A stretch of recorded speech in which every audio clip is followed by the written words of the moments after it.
اس حالت میں کراچی کو ایمریٹس کے لیے اوپن سکائی کرنے کا مطلب سیدھا پی آئی اے کا پرافٹ ہی ڈیوائیڈ کرنا تھا، جبکہ اس کے برعکس دبئی ایئرپورٹ کی لوکیشن تو اچھی تھی، لیکن کیونکہ کراچی ایئرپورٹ جتنا پرانا نہیں تھا تو وہاں پہ اس ٹائم پیسنجرز کا فلو کچھ خاص نہیں تھا، تو ایمریٹس کے کیبن کرو کو بھی پی آئی اے سے ہی ٹریننگ دلوائی گئی تھی۔ پی آئی اے پورے ایشیا میں باقی ایئر لائنز کے لیے ایک مثال بن چکی تھی۔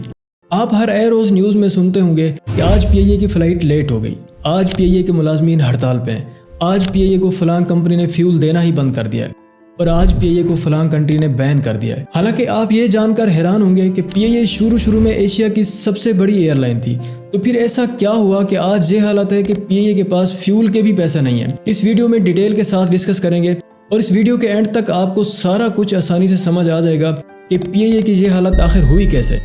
1946 میں جب انڈین سب کانٹیننٹ میں آزادی کی تحریک زوروں پر تھی، پولیٹیکل پارٹیز کے لیڈرز ریلیوں اور جلسوں کے لیے کنٹری کے کونے کونے میں جا رہے تھے، تو قائد اعظم نے محسوس کیا کہ مسلمانوں کے لیے ایک ایئر لائن کا ہونا بھی ضروری ہے، کیونکہ ان کا خیال تھا کہ اگر مسلمانوں کی کوئی اپنی ایئر لائن ہوگی تو وہ نہ صرف آزادی کی اس تحریک میں کام آئے گی، بلکہ اگر کنٹری آزاد ہو جاتا ہے تو اس ایئر لائن سے انٹرنیشنل ریلیشنز بھی بڑھیں گے، دوسری کنٹریز کے ساتھ کمیونیکیشن سٹرانگ ہوگی، ٹرانسپورٹیشن کا نظام بھی بہتر ہوگا، اور ان سب کا امپیکٹ پھر نئے کنٹری کی اکانومی پہ ہی پڑے گا۔ اس لیے قائد اعظم نے اس وقت کے مسلمانوں کے بڑے بزنس مین جیسا کہ اصفہانی، آدم جی اور آرا گروپ وغیرہ، ان سب کے ساتھ میٹنگز بھی کی، اور ان سب نے مل کے قائد اعظم کے کہنے پہ ہی نئی ایئر لائن سٹارٹ کی، جس کو اورینٹ ایئر ویز کا نام دیا گیا۔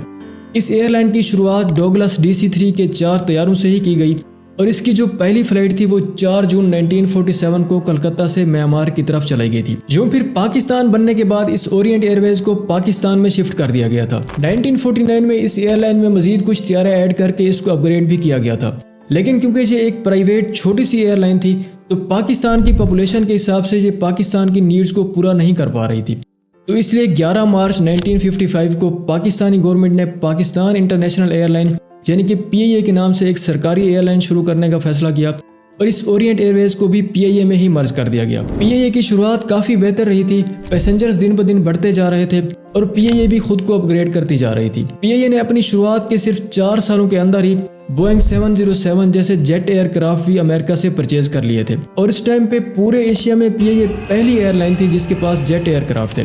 اب جیٹ ایئر کرافٹ چونکہ ماڈرن تھے تو یہ باقی ایئر کرافٹ کی نسبت کئی لحاظ سے بہتر تھے، جیسا کہ یہ فیول ایفیشنٹ تھے، یعنی کہ باقی ایئر کرافٹ کی نسبت ان کا فیول ایکسپینس کافی کم تھا، تو اس کا فائدہ یہ تھا کہ پی آئی اے دوسری ایئر لائنز کی نسبت ٹکٹ پرائس کم بھی سیٹ کر سکتی تھی۔ ان کی سپیڈ کافی اچھی تھی، باقی ایئر کرافٹ اگر کوئی ڈسٹینس 8 گھنٹوں میں طے کرتے تو یہ jet aircraft same distance 6 گھنٹوں میں کر لیتے تھے۔ اس کے علاوہ یہ کمفرٹیبل بھی تھے، ان کی رینج بھی کافی زیادہ تھی، جس کا فائدہ یہ تھا کہ اگر دوسرے ایئر کرافٹس کو لمبے ڈسٹینس پہ کہیں نہ کہیں سٹاپ کرنا پڑتا تھا تو پی آئی اے نان سٹاپ فلائٹس کر رہی تھی، اور یہ فلائٹس دنیا کے آلموسٹ سبھی بڑے سٹیز تک چلنا سٹارٹ ہو گئی تھی۔ ان ساری چیزوں کی وجہ سے پی آئی اے کو اس ٹائم کی اڑوس پڑوس کی کمپیٹیٹر ایئر لائن جیسا کہ ایئر انڈیا یا پھر ایران کی ایئر لائن، ان سب پہ ایک ایج حاصل تھا، یعنی کہ کل ملا کر اگر بات کی جائے تو پی آئی اے پورے ایشیا میں باقی ایئر لائنز کے لیے ایک مثال بن چکی تھی۔ اسی وجہ سے جب یو اے ای نے 1985 میں اپنی ایئر لائنز ایمریٹس کی شروعات کی تو ایمریٹس کے کیبن کرو کو بھی پی آئی اے سے ہی ٹریننگ دلوائی گئی تھی۔ اس کے علاوہ ایمریٹس نے پی آئی اے سے اس دور کے سب سے ماڈرن ایئر کرافٹ جیسا کہ بوئنگ 737 اور ایئر بس A300 کو بھی لیز پہ لے لیا تھا۔ اب کیونکہ عربز کے پاس پیسہ تو بے تحاشا تھا تو جہاں سے بھی اچھے ایئر کرافٹ ملے انہوں نے پرچیز کر لیے، یعنی کہ اب اس ٹائم پہ ایمریٹس بھی لگ بھگ پی آئی اے کے برابر کی سروس دینا شروع ہو گئی تھی۔ اب سروس تو برابر کی ہی تھی، لیکن ساتھ ہی پی آئی اے کے پرابلمز کی بھی شروعات ہو جاتی ہے۔ پولیٹیکل انفلوئنس بڑھنے لگا تھا، امپلائیز سفارش پہ بھرتی ہونا شروع ہو گئے تھے۔ اس ٹائم پیریڈ میں پی آئی اے کے امپلائیز کی تعداد آلموسٹ 24,000 تک پہنچ گئی تھی۔ آسان لفظوں میں آپ یہ سمجھ لیجئے کہ پی آئی اے میں ایک چھوٹے سے کام کے لیے 10 بندے موجود تھے۔ کرپشن شروع ہو گئی تھی اور ہر روز امپلائیز کی سٹرائک ہوا کرتی تھی، لیکن اس سب کے باوجود بھی پی آئی اے کے پاس پیسنجرز اب بھی کہیں زیادہ تھا، اور اس کی بڑی وجہ تھی کراچی کا جناح انٹرنیشنل ایئرپورٹ، کیونکہ کراچی کی اچھی لوکیشن ہونے کی وجہ سے کراچی ایئرپورٹ بہت ہی بزیسٹ ایئرپورٹ تھا۔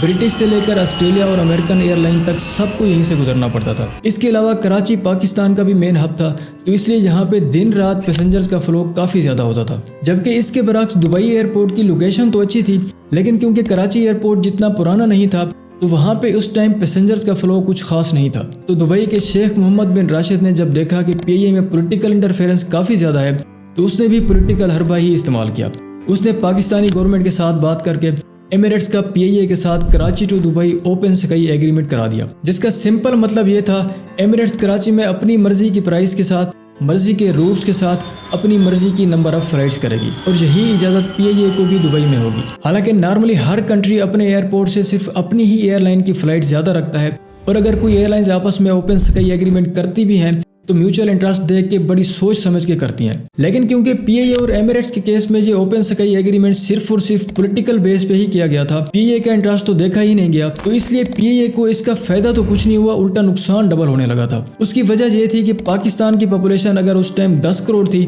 تو یو اے ای کی صرف 20 لاکھ تھی۔ تب ٹورزم بھی یو اے ای میں اتنی کوئی خاص نہیں تھی کیونکہ یو اے ای ابھی ڈیولپ ہو رہا تھا۔ تو یوں کراچی ایئرپورٹ سے مثال کے طور پر ڈیلی بیسس پہ 100 پیسنجر فلائی کرتے تھے تو دبئی سے صرف 30 کرتے تھے۔ اس حالت میں کراچی کو ایمریٹس کے لیے اوپن اسکائی کرنے کا مطلب سیدھا پی آئی اے کا پرافٹ ہی ڈیوائڈ کرنا تھا۔ یوں یہ ایگریمنٹ ہونے کے بعد ایمریٹس کی 5 انگلیاں گھی میں تھی۔ ایئر کرافٹس تو ایمریٹس نے ماڈرن سے ماڈرن لے لیے تھے اور دبئی کی نسبت کراچی سے جانے والی فلائٹس کی ٹکٹ پرائس بھی کم کر دی تھی۔ یوں آتے ساتھ ہی ایمریٹس نے پی آئی اے کو پاکستان میں ہی ٹف ٹائم دینا شروع کر دیا تھا۔ اسی اوپن اسکائی ایگریمنٹ کی وجہ سے پی آئی اے کو ہر سال اربوں روپے کا نقصان ہونے لگا تھا۔ اس کے علاوہ بھی پی آئی اے کی ہر گزرتے دن کے ساتھ پرابلم بڑھتی جا رہی تھی، جن کی وجہ سے پی آئی اے کے ہر آنے والے سال کے لاسز میں مزید اضافہ ہوتا جا رہا تھا۔ اب اس ٹائم جو پرابلمز تھی وہ کچھ اس طرح سے تھیں جیسا کہ سیاسی لوگ زیادہ بھرتی ہو گئے تھے جنہیں نہ تو ایکسپیرینس تھا اور نہ ہی کوئی خاص سکلز تھیں۔ اب ایسے لوگوں کی تنخواہوں کا بوجھ تو پی آئی اے پہ تھا ہی، اس کے ساتھ ان سکلڈ ہونے کی وجہ سے پی آئی اے کو ہزاروں پرابلمز بھی فیس کرنا پڑ رہی تھیں۔ اب کیونکہ پی آئی اے مسلسل لاس میں جا رہی تھی